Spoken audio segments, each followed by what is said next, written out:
జీహెచ్ఎంసీలో property tax చెల్లింపునకు ఇవాల్టితో గడువు ముగియనుంది. ఈ ఫైనాన్షియల్ ఇయర్లో 2000 కోట్ల వసూలను టార్గెట్ పెట్టుకోగా నిన్నటి వరకు 1910 కోట్లు వసూలయ్యాయి. ఇక 2023-24లో 1917 కోట్ల రూపాయలు ప్రాపర్టీ ట్యాక్స్ కింద ఇన్కమ్ వచ్చింది. ఓటీఎస్ కింద 250 కోట్లకు పైగా ఆదాయం వచ్చింది. ఇక మరోవైపు ప్రాపర్టీ ట్యాక్స్ వసూళ్ల కోసం హాలిడేస్లోనూ GHMC head office, zonal, circle కార్యాలయాల్లో పౌర సేవ కేంద్రాలు పనిచేస్తున్నాయి. ఇక పెండింగ్ లో ఉన్న ప్రాపర్టీ ట్యాక్స్ వడ్డీపై 90% డిస్కౌంట్ ఇస్తోంది బల్దియా. జీహెచ్ఎంసీలో ప్రాపర్టీ ట్యాక్స్ వసూళ్లపై మరిన్ని డీటెయిల్స్ సదా లైవ్ లో అందిస్తారు. సదా, గుడ్ మార్నింగ్. డీటెయిల్స్ ఏంటి?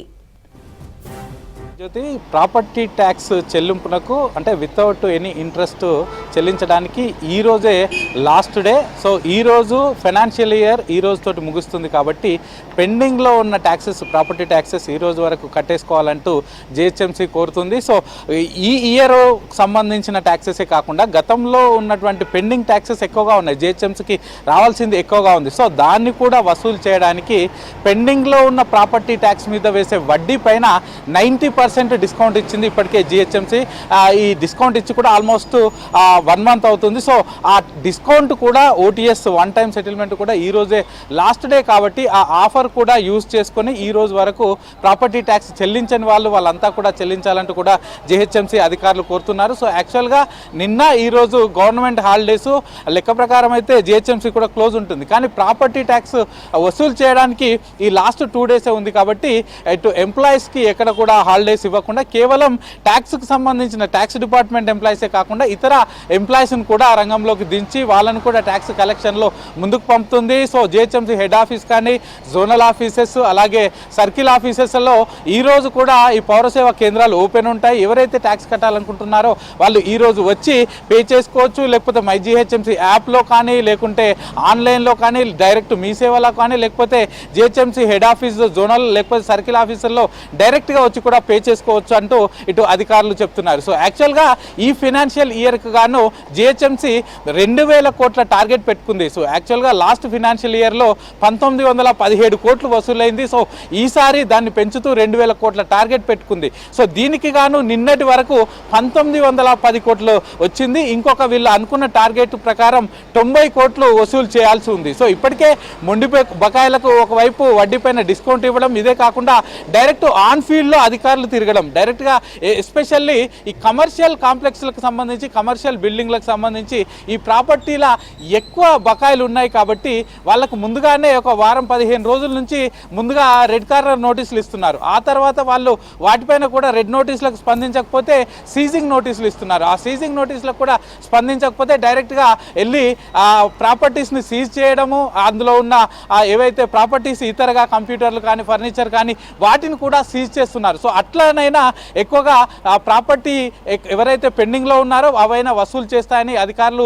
భావించి డైరెక్ట్గా ఆన్ ఫీల్డ్ ప్రాపర్టీ దగ్గరికి వెళ్ళి సీజ్ చేస్తున్నారు. మనం రీసెంట్గా చూస్తాం తాజ్ బంజారా లాంటి హోటల్స్ కానీ, లేకపోతే కాచిగూడలో ఒక పెద్ద హాస్పిటల్ కానీ, లేకపోతే ఇటు హెచ్డిఎఫ్సి సంబంధించిన మేజర్ కార్పొరేట్ బిల్డింగ్ కానీ ఇవన్నీ కూడా డైరెక్ట్గా సీజ్ చేయడంతో ఆ తర్వాత ఆ ప్రాపర్టీ ఓనర్స్ జిహెచ్ఎంసీ అధికారుల దగ్గరికి రావడం, వాళ్ళ పెండింగ్లో ఉన్న ప్రాపర్టీ అంతా పే చేయడం, దాంతో వాళ్ళు తిరిగి సీజ్ చేయడం, ఇట్లా చేయడం ద్వారానే అలా భయపట్టిస్తే తప్ప ఈ ప్రాపర్టీకి సంబంధించిన ట్యాక్సెస్ కట్టడం లేదని భావించిన అధికారులు డైరెక్ట్గా ఈ ప్రాపర్టీలను సీజ్ చేస్తున్నారు. సో ఇప్పటి వరకు అయితే 1910 కోట్లు వచ్చింది. ఇంకా 90 crores అయితే వీళ్ళ టార్గెట్ ప్రకారం అనుకుంటున్నారు. ఈ ఒక్కరోజే 90 crores రీచ్ అవుతుందా లేదా అని అయితే వెయిట్ చూడాలి.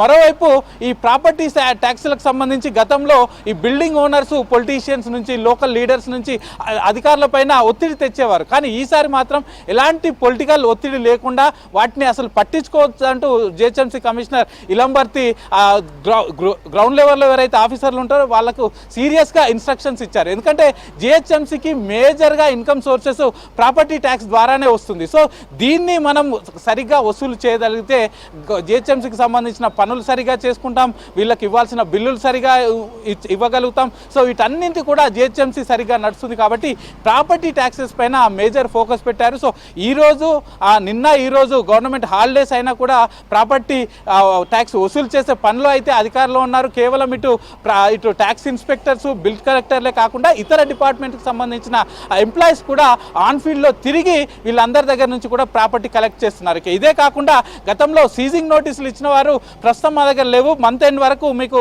ట్యాక్స్ పే చేస్తామని వాళ్ళు చెప్పడంతో వాళ్ళ దగ్గర నుంచి చెక్స్ తీసుకున్నారు. వాళ్ళు ఎంతైతే ప్రాపర్టీ ట్యాక్స్ కట్టాలో ఆ చెక్స్ తీసుకున్నారు. మీరు ఫైనల్ డే వరకు బ్యాంక్లో మీరు అమౌంట్ వేస్తే మేము ఈ చెక్స్ వేసి ఆ మనీ విత్డ్రా చేసుకుంటాం. ఒకవేళ మీరు కనుక అందులో అమౌంట్ యాడ్ చేయకపోతే మీ చెక్స్ అన్ని కూడా బౌన్స్ అవుతాయి. సో ఆ విధంగా కూడా మీ పైన కేసులు అవుతాయంటూ కూడా జిహెచ్ఎంసీ అధికారులు వాళ్ళ దగ్గర నుంచి చెక్స్ తెచ్చి పెట్టుకున్నారు. చాలా వరకు ఎక్కువగా చెక్స్ వచ్చాయి. నిన్న కొన్ని చెక్స్ క్లియర్ అయ్యాయి. ఈ రోజు కూడా ఎక్కువగా చెక్స్ క్లియర్ అయ్యే అవకాశం ఉందని అధికారులు అయితే చెప్తున్నారు. సో ఈ రోజు నైట్ 11 o'clock వరకు ఈ సర్వీసెస్ అయితే అవైలబుల్గా ఉంటాయి. మొత్తం ఈ రోజు నైట్ 11 o'clock వరకు మరొక 90 కోట్లు వచ్చే ఛాన్స్ ఉందంటూ కూడా జిహెచ్ఎంసీ అధికారులు చెప్తున్నారు. జ్యోతి.